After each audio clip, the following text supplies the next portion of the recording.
की बोलो भाई, किया मुंह लटका के बैठल छे? की कहियो भाई, चल तोरा फ्लैश बैग में लेकर चले छी तब समझ में हो तो।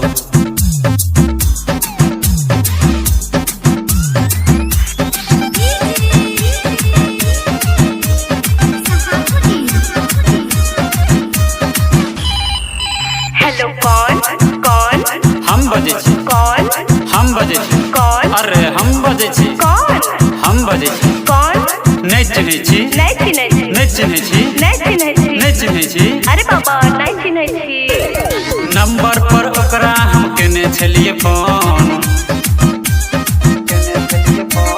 के दुन उठोने छले पूछे छले कौन।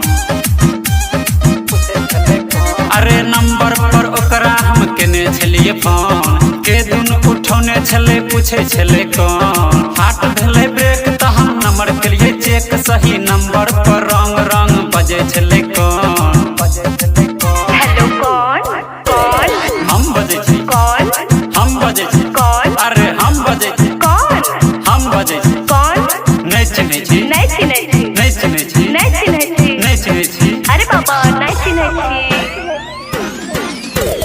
अरे हमर जानू तू हमरा पहचान, तू हमर जानू छी हम तोहर जान। रॉन्ग नंबर की रॉन्ग नंबर की अरे रॉन्ग नंबर की अरे कहना रे केकरा से बात करबी तू?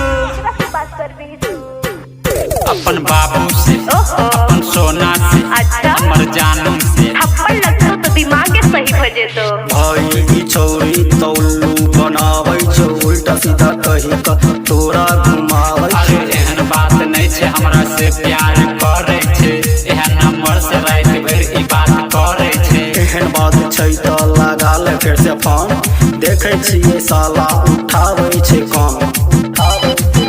हेलो कौन कौन हम बजे छी। कौन हम बजे छी। कौन अरे हम बजे छी। कौन नहीं चिन्हे छी। नहीं चिन्है छी। नहीं चिन्हे छी। नहीं चिन्है छी। नहीं चिन्हे छी। नहीं चिन्है छी। नहीं चिन्हे छी।